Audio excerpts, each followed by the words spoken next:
Hi everybody, I'm Hunter the Hunted Mechanic, and welcome to another Shitty Couch vlog. This time I'm doing 10 bad but funny video game box artwork. You might remember that last summer I did a bunch of top 10s where I was talking about my favorite video game box art, my least favorite video game box art, and then one of the final videos that I was considering doing was either this particular list or doing a list of my favorite weird box art. And last time I ended up doing the weird and surreal box art video. But I really did want to make this list, which was all about bad but funny or somehow very entertaining bad box art. So now I decided I was going to do it, and I tried very hard not to feature too many of the same box art that I featured in the previous lists.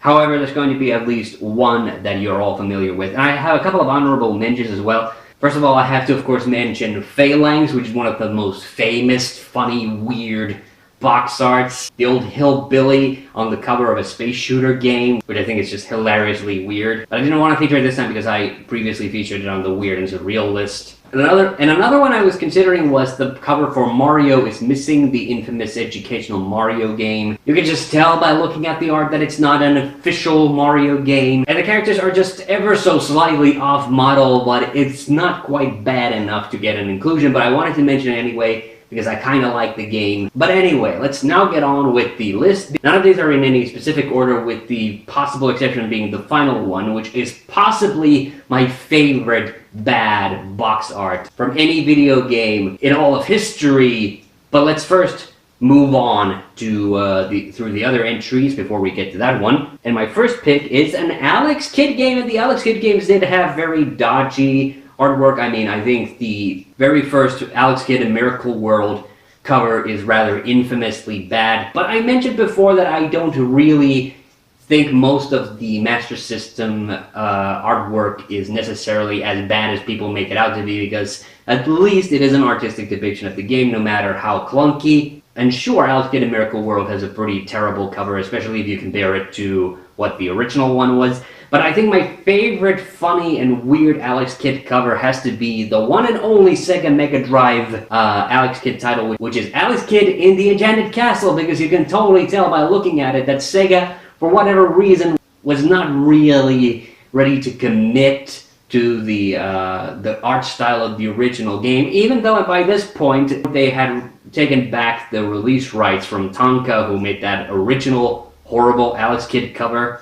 It's weird if you compare it to Alex Kidd in Shinobi World, which came out the same year. The art style is completely different. But you know what? I really like this cover. Like, it's so goofy, but Alex is just kind of lovable. And in a weird way, the cover does depict the game somewhat accurately. It's just Alex's derpy face that is so adorable about this one. At number 2 is our first of many NES covers that are going to be featured this time around. I'm sorry about that. They are going to be featured quite heavily this time around. And in my previous list videos, I talked a little bit about the North American cover artwork for the first 2 Mega Man games versus how the covers look in the European versions. And I think there's no contest here. The European versions are just way better. Even though I hear a lot of people don't like the silvery sheen on Mega Man and the box art of Mega Man 2, it is still infinitely better in my view than the broken ankle and the gun. Seriously, Mega Man should never have a gun. After this point, even the Western covers of the Mega Man games started following the official art style a little bit, although you will notice, especially if you compare to the PAL covers of the later Mega Man games, that for whatever reason on the American covers, they always wanted to give Mega Man this weird Mad Magazine-esque face that doesn't really fit him in any way.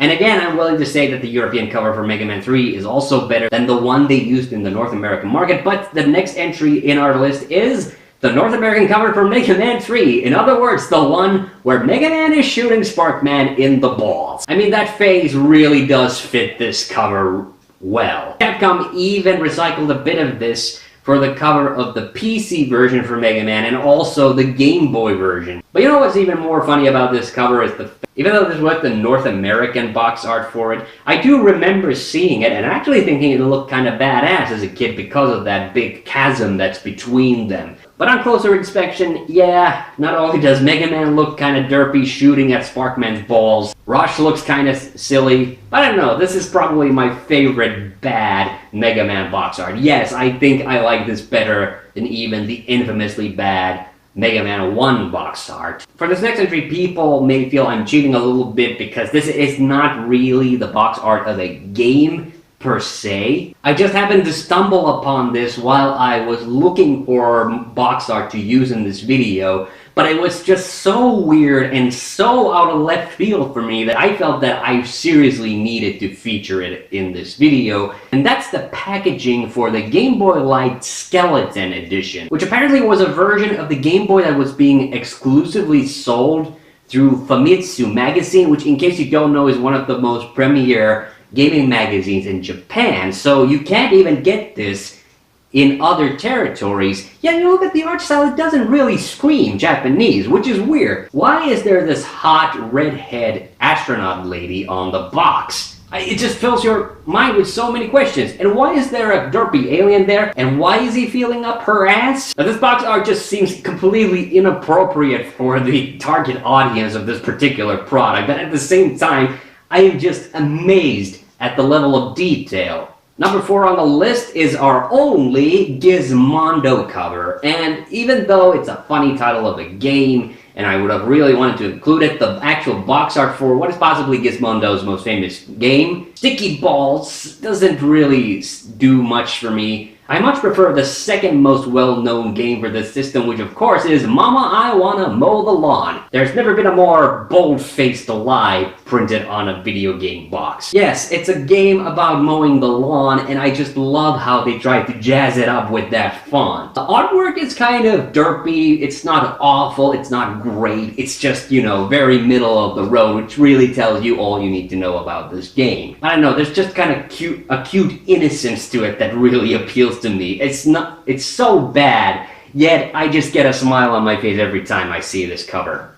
Number 5 is the box art for the game, which is in the running to be possibly my least favorite Nintendo 64 game. Those of you who have been watching for a very long time probably know that one of my least favorite N64 games ever is the Imagineer RPG title Holy Magic Century. And if you look at the European box art, you might be able to see why I was suckered into believing that this game was sort of awesome. I was going through an anime phase at the time, so this kind of box art really appealed to me. It wasn't until much later that I realized what a piece of shit game this really is. But here's the thing, at least the European box makes a little bit of sense, because once you look at the box art for the North American version of this game, the territory in which it was released under the much less sexy title of Quest 64, you're kind of awestruck at how people were really even suckered into buying this game, because the box for Quest 64 looks like this. The sad part about this is that back in the day, there was somebody who definitely, completely unironically looked at this box and thought, hey, this game looks great! Also, I'm pretty sure the big guy is not a character from the game. But I don't know, this is a nice little time capsule that really encompasses the way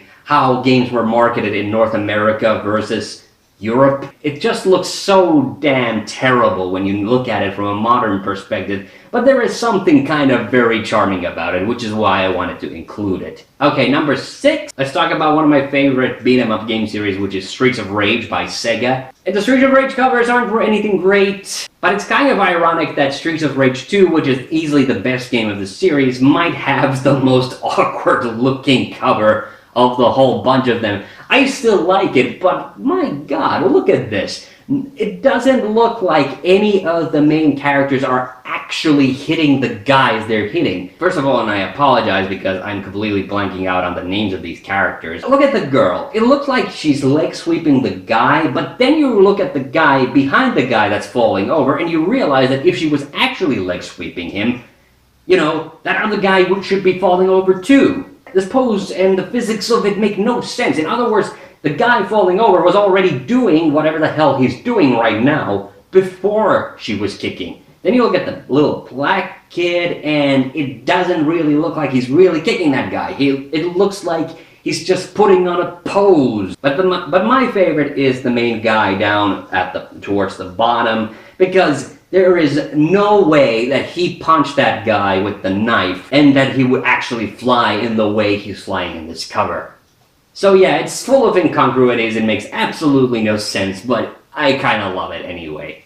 Alright, at number 7, let's go back to the NES covers, because people might remember in my bottom 10 least favorite box art video, I broadly mentioned all the early North American NES boxes because they usually just featured sprite art from the game on the box, which is something that I honestly just don't like. And vast majority of the time, the European boxes were just way superior because they featured actual artwork on them. But this is a living example that just because you create original artwork for the video game box does not automatically mean that it's necessarily better. But even so, I still like the goofy as hell European box art for the game Kung Fu. Now once again, we just have the sprite art from the game, whereas in the European box you have these very, almost quite very racist depictions of the Asian characters from the game. The thing that really cracks me up about this is the enemy character. That just seems so wrong.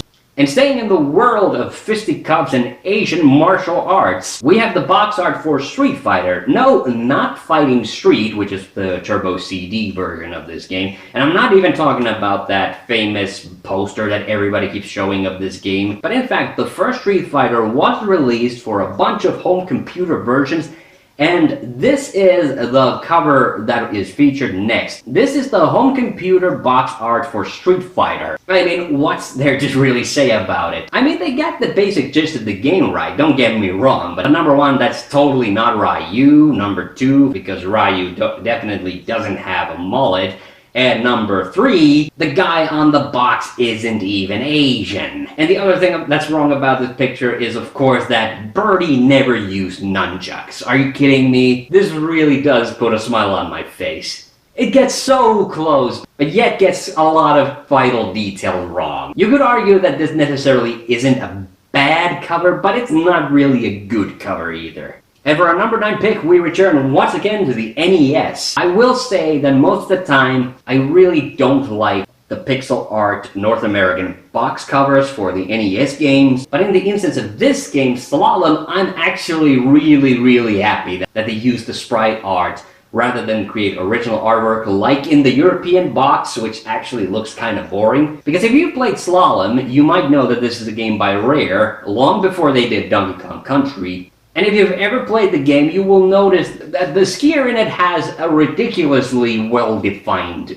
behind. Which is why it brings a smile to my face to notice that in the North American box art for this game, they use the sprite art, but in an ever so slight effort to hide that finely toned ass, they use the backside profile of the skier. I don't know, this box just really makes me happy. Especially because you can tell that they were a little embarrassed to realize just how prominent that ass actually is in the game. And finally, number 10, and my all-time favorite bad video game box art, of course, comes from the Sega Master System, and of course, it's the cover for Pro Wrestling. I already talked rather extensively in the bad video game box art video why I love this. Again, there's many different interpretations of this, but I just like to imagine that it is a guy giving himself a headlock, because this box art is just wonderfully ridiculous and silly. I love it. And that's the list. Leave in the comments what is your favorite bad, funny box art. I'm Hunter, the Hunter, and see you on the next one.